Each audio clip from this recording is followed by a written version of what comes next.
suicidarte. No usamos eufemismos. Un eufemismo es una palabra que trata de matizar o que trata de sonar menos fuerte. O sea, no decimos, por ejemplo, ¿has pensado en colgar los tenis? ¿O has pensado en pasar a mejor vida? No decimos ese tipo de cosas, sino que preguntamos tal cual: ¿has pensado en suicidarte? Si la persona lo ha pensado, por lo general te lo va a decir, ¿no? Porque eso genera alivio. Como también cuando hacemos la pregunta, que tenemos la sospecha razonada de si alguien, por ejemplo, vomita, hay algún tipo de trastorno alimenticio, o deja de comer, se restringe el alimento, pensamos en la anorexia y en la bulimia. También son cosas que tenemos que preguntar así literalmente cuando tenemos la sospecha. De igual forma, cuando alguien ha pensado en suicidarse, lo va a decir, porque eso aligera la carga. Son conductas que se llevan a cabo con mucha vergüenza y en secreto. Entonces es aligerador, digámoslo así. Hay que preguntarlo, y si nos responden que sí lo han pensado, ¿qué tenemos que preguntar? ¿Cómo? Tenemos que valorar el índice de letalidad. Entonces, tenemos que preguntar cómo, para saber el método, para saber qué tan letal es, ¿no? ¿Cuándo fue la última vez? Y después de saber cómo lo han pensado, hay que preguntar si lo han intentado, efectivamente. Porque si hay un mayor número de intentos, hay una mayor probabilidad de que lo consigan.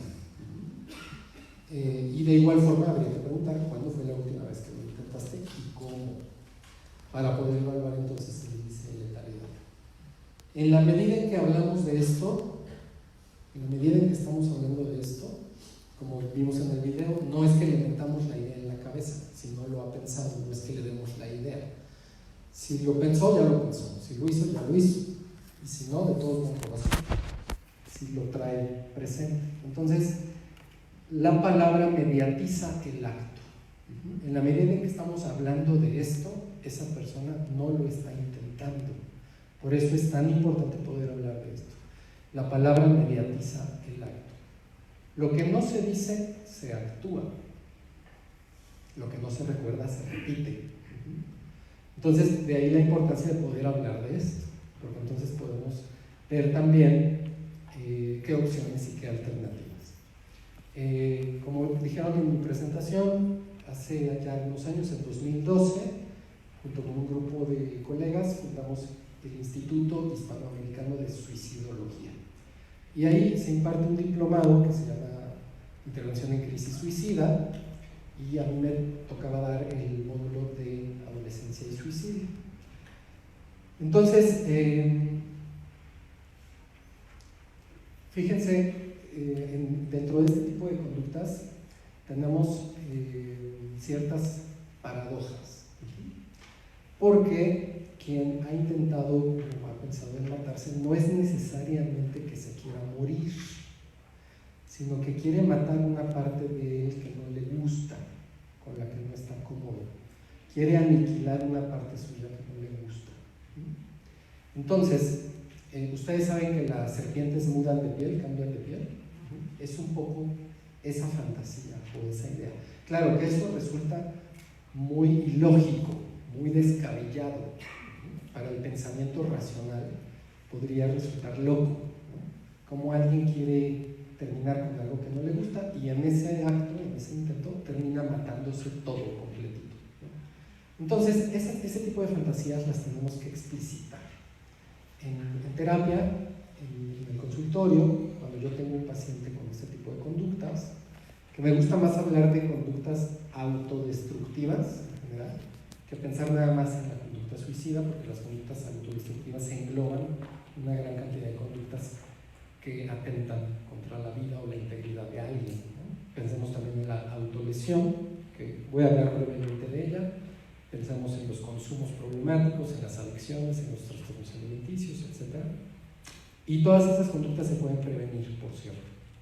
El suicidio, ya vimos, es un tipo de conducta prevenible. Aquí dice que es la tercera causa de muerte en jóvenes. Ya pasó a ser la segunda. Después de los accidentes automovilísticos asociados con consumo excesivo de alcohol, el suicidio ya es la segunda causa de muerte en jóvenes. Pero entonces yo hago la pregunta: ¿Qué parte de ti quieres matar o quieres aniquilar? ¿No? ¿O con qué parte de ti te gustaría quedarte y cuál te gustaría aniquilar? ¿No? Porque cuando explicitamos estas fantasías, hacemos ver que precisamente es una idea aberrante, es una idea disfuncional, desadaptativa, irracional, ¿no? O también es muy frecuente la fantasía entre los pacientes con este tipo de conductas de estar en el ataúd en el momento de su entierro o de su velorio. ¿Para qué? ¿Para qué se les ocurre? Para saber qué van a decir de ellos, qué tan buenos eran, cuánto los querían, cómo los van a extrañar, etc., ¿no? Entonces explicitamos ese tipo de fantasías. Yo hago la pregunta, por ejemplo, ¿qué te imaginas que van a decir de ti cuando estés en el ataúd? ¿No? Y claro, lo hacemos para hacer ver que ya una vez estando ahí van a estar más fríos que la muerte y sus oídos también van a estar muertos. Por lo tanto, no van a escuchar nada de lo que se diga sobre ellos, ¿verdad? Entonces, bueno, solo presento esto como para dar cuenta de cómo el trabajo con este tipo de casos. ¿Ustedes son psicólogos y médicos? Sí. ¿Hay alguna otra profesión? No. Odontólogos, muy bien. Bueno, profesionales de la salud, de cualquier forma. Cómo el trabajo con este tipo de pacientes es un trabajo que presenta desafíos, ¿no? Y es un trabajo complicado en la medida que es una conducta que a los ojos de cualquiera podría resultar ilógica, ¿no? ¿Cómo alguien quiere terminar con su propia vida? Si es un regalo de Dios, para algunas religiones es incluso pecado, ¿no? Y está muy condenado el suicidio. Bueno, entonces les cuento una anécdota que está en un libro que se llama Personas en Crisis, lo pueden consultar. El libro es de Editorial Pax y el prólogo lo hace Václavic, que es un autor bastante conocido. Y Václavic cuenta la siguiente anécdota que les quiero transmitir, nada más como para pensar en cómo estas conductas son así paradójicas, ¿no? Y las intervenciones que hagamos también tienen que ser de algún modo de este tipo. Una persona se arroja al río con la firme intención de ahogarse. Entonces, el guardia que está rondando, que está patrullando ahí, le apunta con su arma y le dice: salga o dispara. ¿Y qué creen que pasa? El suicida sale. Ese tipo de conductas paradójicas son de las que hablamos. Y les quiero poner algunos casos, porque yo trabajo principalmente con jóvenes que consumen sustancias. Hay quien dice que la adicción es una forma torpe de suicidio, un tipo de suicidio subintencionado, una muerte lenta. Yo no estoy tan de acuerdo, porque no necesariamente el adicto se quiere morir, sino al revés, quiere vivir eternamente, ¿no? Digamos que no se mata, cree en su inmortalidad. Entonces, no siempre la adicción es una forma subintencionada de suicidio. A veces sí, hay suicidas potenciales que buscan en la droga el vehículo para matarse, pero no siempre. Pero lo que caracteriza a este tipo de pacientes es lo que llamamos pensamiento dicotómico. Ya vieron, aquí se le da prioridad al modelo psicológico y dentro de ese, el de la terapia cognitivo-conductual, que establece que nuestros pensamientos determinan nuestras acciones. Nosotros actuamos dependiendo de nuestra manera de pensar. Y el tipo de pensamiento de estos pacientes, que son pacientes en crisis, o sea, alguien se suicida, ¿por qué? Porque está desesperanzado, más que porque está deprimido, ¿sí? No tanto porque esté deprimido, sino porque está desesperanzado. Claro, la desesperanza o la pérdida del sentido de la vida es uno de los síntomas de la depresión. Pero no basta estar deprimido, también hay que estar desesperanzado, ¿no? Entonces se presenta este tipo de pensamiento dicotómico, que es del tipo de todo o nada, blanco o negro. Y estos pacientes tienen este pensamiento radical, ¿no? Hacen uso de generalizaciones excesivas, pensamiento catastrófico, ¿no? Nadie me quiere, todos me odian. Entonces, se presenta algo que se llama visión de túnel. ¿Saben lo que es la visión de túnel? Para que lo sepan, vamos a hacer un ejercicio. Se tapan un ojo con una mano, ¿sí? Con la otra hacen un túnel, así, y ven a su alrededor, desde el túnel, tapándose un ojo y con el otro un túnel. Esa es la visión del túnel. ¿Qué es lo que ocurre? Se estrecha considerablemente el campo visual. Dejan de ver a su alrededor y por lo tanto dejan de ver alternativas. Les platico una anécdota. Yo tengo una enfermedad en los ojos y en algún momento cuando fui al oftalmólogo me dijeron que además de esa enfermedad había sospecha de glaucoma. Entonces me mandaron a hacer unos estudios. Ese estudio se llama campos visuales. Entonces yo tenía que poner mi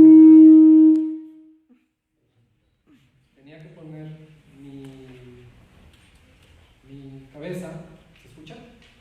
Sí. En una cámara y tenía que ver al centro. Y en el centro había un foquito. Alrededor del foquito había otros foquitos que se prendían y se apagaban como flashes. Y yo tenía que ir contando con un botón el número de foquitos que se prendían alrededor.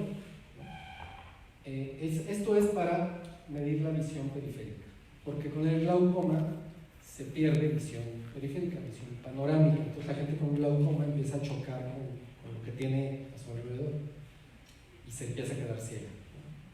Bueno, afortunadamente salí bien en la prueba esta, que además dura como media hora estar ahí contando los foquitos, pero eso es simplemente para ejemplificar lo que sería la visión del túnel. Digamos que el que tiene visión de túnel tendría glaucoma mental, ¿no? O sea, no puede ver a su alrededor, no puede ver las oportunidades, las alternativas, sino que se centra en el problema. Les platico un caso. Una vez llega conmigo un paciente, me habla su familia, muy preocupada porque lo habían traído desde Brasil, donde intentó suicidarse, se cortó las venas. Y ahí le salvaron la vida, llegaron los servicios de emergencia, le salvaron la vida y le dijeron llévenlo directo a internar al hospital psiquiátrico. Entonces la familia va por él es mexicano, estaba allá trabajando, lo traen y me solicitan a mí una valoración, nada más porque querían una segunda opinión, querían saber si efectivamente había que internarlo o no, porque se les hacía una medida drástica, ¿no? Entonces llega conmigo este joven de 30 años, que si ustedes lo ven así de buenas a primera vista, dicen a este cuate no le duele nada, no tiene nada, está perfecto. De buena familia, bien parecido, con educación, lo que ustedes quieran. Pero su tono afectivo, como estaba, completamente aplanado. Aplanamiento afectivo, así lo llamamos, o sea, no muestra emoción. Completamente anedónico. Anedonia es lo contrario de hedonismo. Anedonia es la pérdida de la capacidad para sentir placer. O sea, todo lo que antes a alguien le pudiera resultar placentero, en ese momento ya no. Visión de túnel, pensamiento catastrófico, pensamiento dicotómico, todo lo que les acabo de describir lo presentaba. Entonces, estaba en Brasil porque él se dedicaba a certificar industrias para declararlas como dentro de los estándares de protección civil, declararlas como que sí podían funcionar. Y después de Brasil seguía España. Eso para él era así como la cumbre, la cúspide de su carrera. Después de eso casi ya se podía retirar, ¿no? Y el último día, estando en Brasil, antes de regresarse a México, alguien de ahí le dijo: no te puedes ir a tu país sin antes conocer a las prostitutas brasileñas. Sería como no haber venido a Brasil.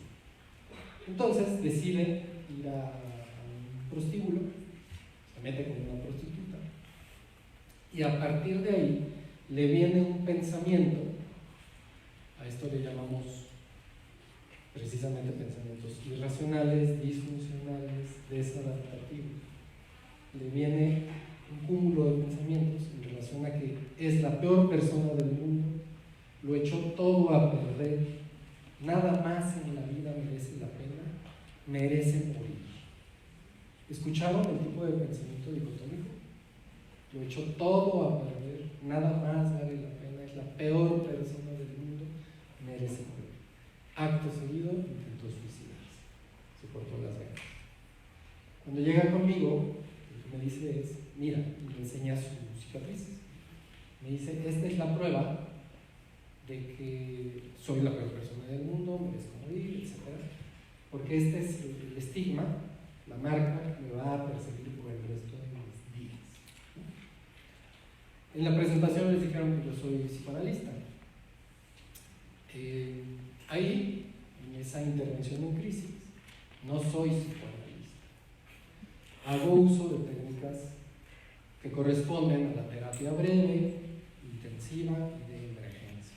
Hago intervención en crisis suicida. En este caso se llama postvención, después de un intento suicida. En este caso, no consumado. Si hubiera sido consumado, la postvención se puede hacer con la familia. Entonces ahí no me pongo a interpretar, no me voy a la calle en el entonces, no le hablo de su infancia, de sus traumas, nada de eso. Hay una teoría de Freud que se llama los que fracasan cuando triunfan. Vendría como anillo al dedo. O sea, yo la podría usar ahí perfecto y la interpretaría. Seguramente tú te metiste el pie porque es un sentimiento inconsciente de culpa.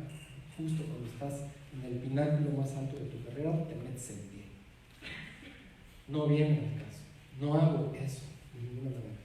Lo que hago es rectificar el pensamiento, ¿no? Confrontar con evidencias. Entonces le pregunto, ¿qué evidencia tienes de que eso es así? O sea, ¿qué te hace pensar que estás contagiado de SIDA? Porque todo esto tenía que ver que seguramente ya estás infectado de SIDA. ¿Ya te hiciste la prueba? Pues me contesta que sí. Y digo, entonces, ¿qué evidencia tienes de que esto es así? No, lo que pasa es que como estoy dentro del periodo de latencia, de ventana, pues no sale todavía, me tengo que hacer la prueba confirmatoria en 6 meses. Ok, pues entonces, ¿por qué no te esperas? Y en 6 meses te preocupas. No, lo que pasa es que en 6 meses también me lo voy a hacer, pero en 6 meses sí ya voy a salir positivo. Y se va a confirmar mi creencia de que soy la peor persona del mundo, merezco morir y eché todo a perder. Bueno, ese es el tipo de pensamiento catastrófico, ¿se dan cuenta? Aun cuando no hay evidencia que corrobore ese pensamiento, para él eso es así. Y ahí hay otra premisa de la cognitivo-conductual que dice no hay hechos, hay interpretaciones de los hechos. Es decir, eso no corresponde con la realidad, con los hechos en sí. Sin embargo, su interpretación de la realidad es esa. Y eso basta para que para él eso sea así. Bueno, entonces generamos alternativas en una intervención de crisis. No se puede ir con las manos vacías. Le pregunto, a ver, y aquí entra lo paradójico, lo dilemático. ¿Cómo esto todavía se puede poner peor de lo que está? Si deliberadamente tú quisieras echar a perder esto más de lo que ya está, ¿cómo le harías? Pensemos en su peor escenario. Y entonces dice, bueno, todavía puede haber algo peor. ¿Qué? Le pregunto, entonces me dice, me fui de ahí sin haber declarado impuestos. Y entonces ahora soy un evasor fiscal y voy a ser un fugitivo de la justicia y entonces me van a perseguir la Interpol y me van a meter a la cárcel y voy a tener que purgar una sentencia. Yo digo, bueno, ¿cómo se puede solucionar eso? Generamos alternativas. ¿Quién puede hacer eso aparte de mí? Porque él no tenía cabeza, estaba tan deprimido que no podía ni volverse a suicidar, ¿no? Entonces, a intentar suicidar. Entonces dice, bueno, mi papá podría ayudarme a hacer eso. Y el papá estaba afuera en la sala de espera. Entonces hice pasar al papá y enfrente de mí, juntos, le solicitamos al Señor que por favor le ayudara a resolver ese tema. Y bueno, después de eso, después de contener la ansiedad, generar alternativas, evidentemente lo que recomendé fue el internamiento psiquiátrico. Porque él estaba tan reprimido, que no tenía fuerzas para volverse a suicidar. Pero la intención suicida ahí está. ¿Qué pasaría cuando se sintiera mejor? Lo va a volver a intentar. Por eso tiene que haber contención.